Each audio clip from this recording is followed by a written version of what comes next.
నమస్తే, నేను Maruthi Ram. One voice న్యూస్కు స్వాగతం.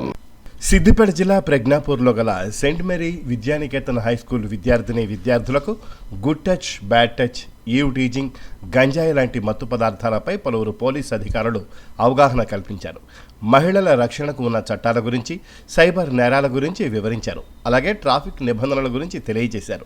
ఈ కార్యక్రమంలో Gajwel inspector Saida, Gajwel traffic inspector Murali, narcotic drug ACP Pushpakumar, inspector Ramnayak, Gajwel SHE team బృందం పాల్గొన్నారు.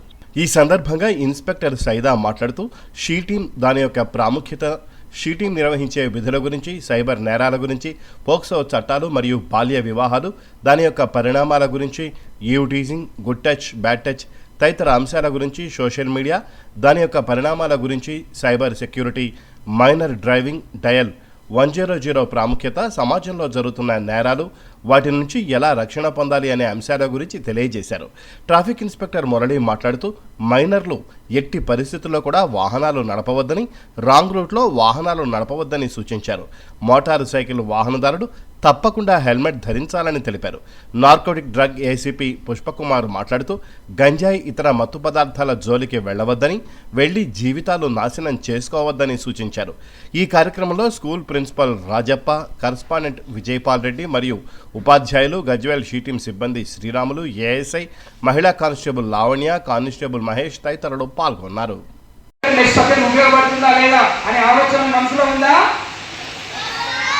అది కనుక ఉంటే మీరు ఎక్కడికన్నా ఏదైనా చేయగలరు. టైం అనేది చాలా ఇంపార్టెంట్.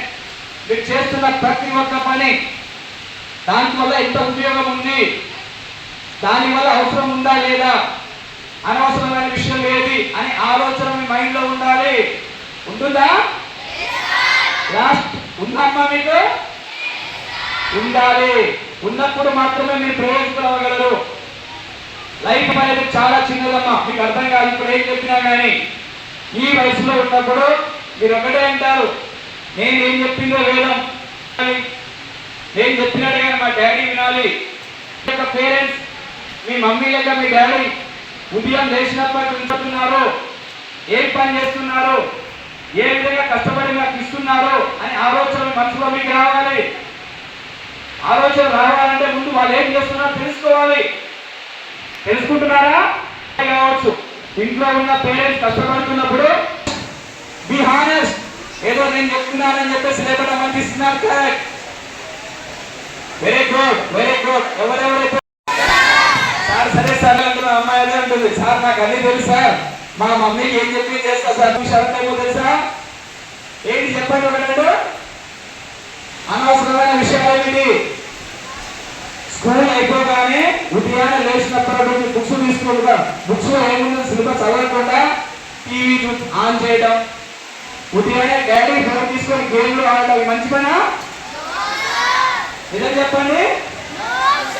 ఉదయాన్నే లేచి లేవగానే బుక్స్ చదవకుండా, tiffin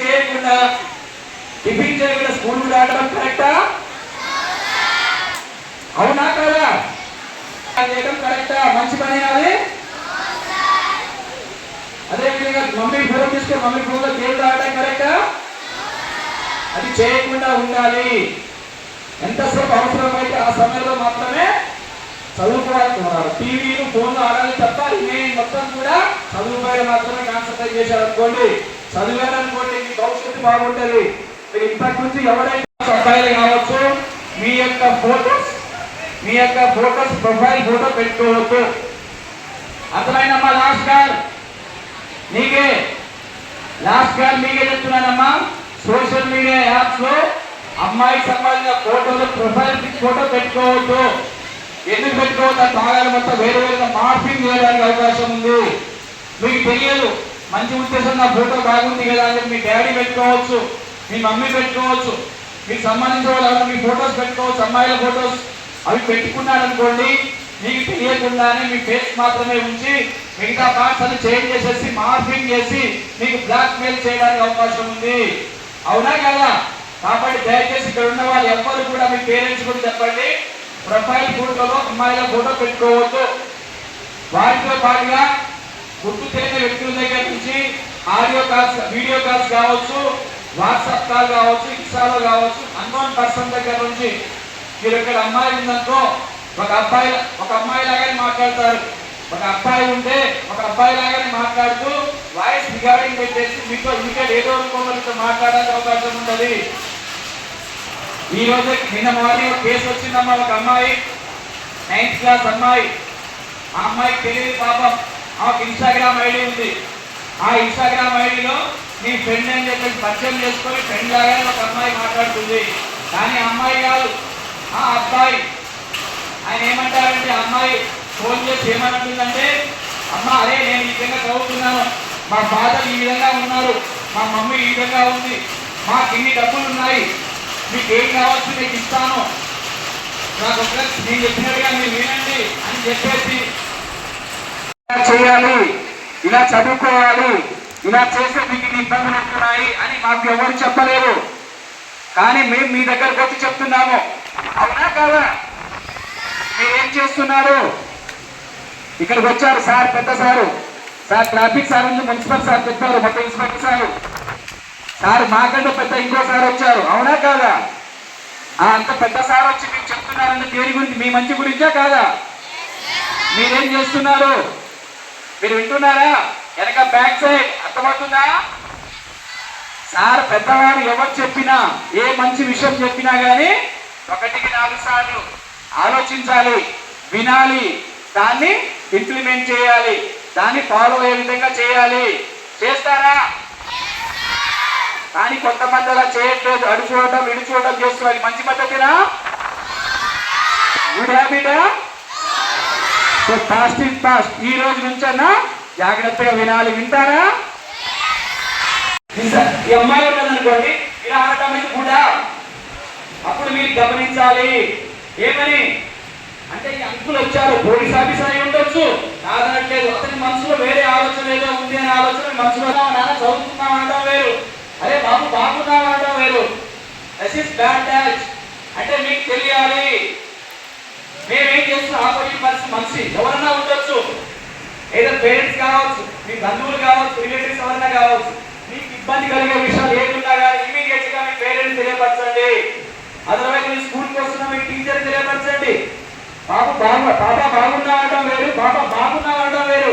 this is the bad touch అనే విషయం మీరు ఇక్కడ ఉన్న వాళ్ళు మాత్రమే కాదు, ఇంటి దగ్గర ఉన్న మీ చెల్లెలకు చెప్పండి, మీ తమ్ముళ్ళకు కూడా చెప్పండి. చెప్తారా? ఒక అంకుల్ వస్తారు ఇంటికి వచ్చి, మీరు ఏం చేస్తున్నారమ్మా అనడం వేరు, బాబు బాగున్నావా అంట దగ్గర తీసుకోవడం వేరు. అవునా కదా? ఇలా మాట్లాడొచ్చు కదా. నేను పక్కన నిలబడేసి బాబు ఏం చేస్తున్నావు, పాప బాగున్నావా, నన్ను చదువుతున్నావా అనడం వేరు. అరే బాబు బాగున్నావా అనే కింద బాటం పైన విషయాలు అర్థం ఏంటి? ఐ హావ్ సమ్, నా మైండ్ లో వేరే ఆలోచన ఉన్నట్టేనా కాదా? అది మీరు గమనించాలి. గమనిస్తారా? ఒకరిొక పేరు పిలిపించుకొని మాట్లాడుకోవడం వేరు, అలా కాకుండా దగ్గర తీసుకోవడము, వేరే రకాలుగా మాట్లాడటము, ఇంకోటేదో చేయటం లాంటి చేస్తుంటే ఏదో మీకు తెలిసి మీ జీవితాలు మీ చేతి రాలా మీరే నాశనం చేసుకున్న వాళ్ళు అవుతారు. ఇవన్నీ కూడా చేయకుండా చూడండి. నేను చెప్పినవన్నీ కూడా మీ తల్లిదండ్రులతో పాటించడం కూడా చూస్తారని చెప్పేసి స్పెషల్లీ క్లాస్ టీచర్స్ అందరికీ కూడా ఒక ఇది రెగ్యులర్ సిలబస్తో పాటు ఏదో మీకు టైం దొరికినప్పుడు పిల్లలను నాలెడ్జ్ కోసము కానీ అక్కడ ప్రాక్టికల్గా వాళ్ళు తిరగడం కోసము అప్పుడప్పుడు టాపిక్ రిలేటెడ్ ఇష్యూస్ మీద కూడా ఒక జస్ట్ 2 minutes 5 minutes డిస్కషన్ చేయండి మేడం. మీరందరూ కూడా చేస్తే వల్ల కొంత రియల్ లైఫ్లో యూస్ఫుల్ అవుతుంది. ఇదంతా కూడా పిల్లలు కూడా మీ పేరెంట్స్ మీద తెలియజేస్తారని కోరుకుంటూ ఈ అవకాశం ఇచ్చినటువంటి మన స్కూల్ ప్రిన్సిపల్ గారికి, మన రెగ్యులర్ ఇన్స్పెక్టర్ గారికి ధన్యవాదాలు తెలియజేస్తూ ఇంతకు థ్యాంక్ యూ. మీ అమ్మ కావచ్చు, మీ అన్న కావచ్చు, మీ మామ కావచ్చు, ఎవరికి ఒకరికి పిల్లలకి ఉన్నా లేదా? ఉన్నా? ఇంకా ఉన్నా అని చెప్పండి, లేకపోతే లేదా చెప్పండి. ఉన్నా? ఎస్. ఉన్నప్పుడు మనం ఏం చేయాలి? ముఖ్యంగా 2 వీలర్ నడపాలంటే మనకి ఏమేమి కావాలి? ఫస్ట్ డ్రైవింగ్ లైసెన్స్ కావాలా? అవునా లేదా? డ్రైవింగ్ లైసెన్స్ లేకుండా వెహికల్ నడిపినామనుకో, మా ట్రాఫిక్ పోలీసు వారు పట్టుకుంటారు. పట్టుకొని ఏం చేస్తారు? ఫైన్ వేస్తారు. ఫైన్ వేస్తే వినకపోతే ఏం చేస్తాం? జైలుకి పంపిస్తాం. అర్థమైందా? మీకు తెలియదు సార్, ట్రాఫిక్ వాళ్ళు జైలు పంపించండి సార్ అంటే మీకు ఆ విషయం తెలియదు. ఒకసారి 2 సార్లు వార్నింగ్ ఇస్తాం, 3వ సారి మీకు ఒక ఛార్జ్ ఫైల్ చేసి కోర్టు పంపడం, కోర్టు నుంచి చేరుకోవడం అనేది జరుగుతుంది. కాబట్టి ఎవరైనా సరే మీ పేరెంట్స్ మేజర్ అయి ఉంది వాళ్ళు వెహికల్ నడపాలంటే తప్పనిసరిగా 2 వీలర్ అయినా సరే 4 వీలర్ అయినా సరే తప్పనిసరిగా డ్రైవింగ్ లైసెన్స్ ఉండాలి. మనం ఏం చేస్తాం, ఇప్పుడు పెద్ద పిల్లలు ఉంటారు, 9th క్లాస్ పిల్లలు ఇక్కడ 10th పిల్లలు 9th క్లాస్ పిల్లలు 9th క్లాస్ పిల్లలు ఏం చేస్తారు, ఇంటి దగ్గర వాళ్ళ నాన్నలు వాళ్ళ మామలు వెహికల్ తీసుకొని వాడు ఏం చేస్తాడు, పూర్వం తీసుకొని షాప్ పోవడమో బయట పోవడమో చేస్తాడు. పొరపాటున మైనర్ 18 సంవత్సరాలు నిండకపోతే ఏమంటాము, మైనర్ అంటాం. మైనర్ వెహికల్ నడపడం దొరికింది అనుకోండి, పట్టుకున్న తర్వాత ఫైన్ వేస్తాం. ఫైన్ మీ తండ్రికి మీన్స్ ఎవరైతే వెహికల్ ఓనర్ ఉంటాడో ఆ వెహికల్ ఓనర్ కూడా ఫైన్ చేయడం జరుగుతుంది. ఇదొక పద్ధతి.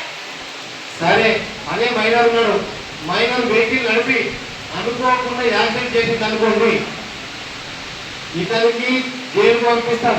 ఇతనితో పాటు ఎవరిని పంపిస్తాం, వెహికల్ ఓనర్ ఎవరైనా ఉండదు, మీ మమ్మీ కూడా ఉండదు, వెహికల్ ఓనర్ ఆమె కూడా బాధ్యురాలే ఉన్నది. కాబట్టి తల్లిదండ్రులకు మీకు అందరికి చెప్పేది ఏంటంటే, వెహికల్ మైనర్లో ఉంది, ఎట్టి పరిస్థితులు వెహికల్ నడపడానికి లేదు. యాక్సిడెంట్ అయితే ఏదైనా వెహికల్ వస్తుంది వాళ్ళు కాబోతారు, వాళ్ళు బ్రేక్ పడాల్సింది ఏం చేస్తారు, ఎక్సిడెంట్ పడతారు. ఎక్సిడెంట్ తిరుగుబాటు తిప్పిందంటూ బండి కంట్రోల్ ఉండదు, దేనికోవడానికి యాక్సిడెంట్ చేసుకోవడం జరుగుతుంది. కాబట్టి దయచేసి ఎవరు కూడా మైనర్లు వెహికల్ నడపద్దు. నడుపుతారా?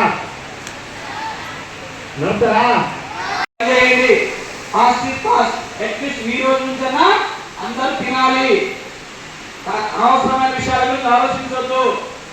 అవునా కదా? వాటితో పాటుగా ముఖ్యంగా ఇక్కడ ఉన్న పిల్లల ముందు ఉన్న వాళ్ళు కూడా మీకు ఎవరైనా మీ డాడీ ఫోన్ కావచ్చు, ఇప్పుడు ఏం చెప్తే ప్రతి ఒక్క విషయాలు ఇక్కడ చెప్పిన సార్ చెప్పిన ప్రతి ఒక్క విషయాలు మీరు మాత్రం ఈ చెవులో వదిలేయడం కాదు. ప్రతి ఒక్క విషయాలు మీ మదర్కు, మీ ఫాదర్కు, మీ బ్రదర్కు యాక్సిడెంట్ చేసిన వ్యక్తికి కూడా సేమ్ పనిష్మెంట్ ఉంది. ఎందుకు అంటే, యాక్సిడెంట్ చేస్తే సాధారణమైన వ్యక్తి యాక్సిడెంట్ చేస్తే సాధారణమైన పనిష్మెంట్ ఏముంది, మైనర్ చేస్తే మాత్రం పనిష్మెంట్, ఒక మర్డర్ చేస్తే ఎంత పనిష్మెంట్ ఉందో అంత పనిష్మెంట్ ఉంది. ఎందుకు అంటే, మైనర్ కానీ వెహికల్ ఓనర్కు తెలిసి వెహికల్ ఇస్తున్నారు కాబట్టి, వీళ్ళకి తెలిసి ఉంది కాబట్టి వాళ్ళు ఏ వెహికల్ ఇవ్వకూడదు, వాళ్ళు తెలిసి ఇస్తున్నారు కాబట్టి ఆ విధంగా పనిష్మెంట్ అనేది క్రియేట్ చేశారు. కాబట్టి ఎట్టి పరిస్థితుల్లో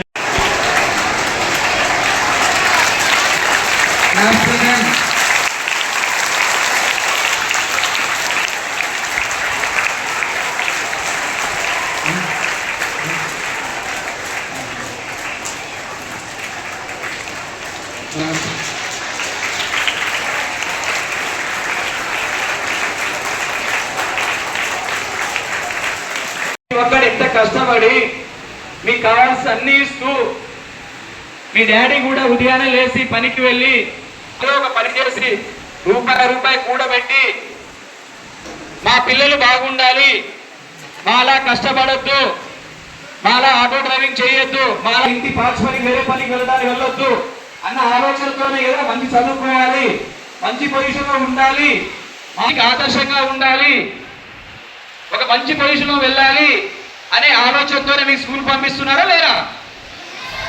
మీరేం చేస్తున్నారు? వెళ్ళినప్పటి నుంచి మా డాడీ పనికి వెళ్ళినప్పటి నుంచి మాకు స్కూల్కి పంపిస్తున్నారు, స్కూల్ ఫీజు ఇంత కడుతున్నారు. మరియు మా సీనియర్ బృందానికి నేను చెప్పే విషయాలు ఇక్కడ వింటున్నటువంటి టీచర్స్, అధ్యాపకులు, ఇక్కడ సారాలకు, టీచర్స్ అందరికీ, మరియు మేము చెప్పే విషయాలు శ్రద్ధగా వింటున్నటువంటి ప్రతి ఒక్క అబ్బాయి అమ్మాయి వాళ్ళందరికీ మా పోలీసు వారి తరఫున ధన్యవాదాలు. అందరూ సైలెంట్ గా ఉండాలి, చెప్పే విషయాలు వినాలి.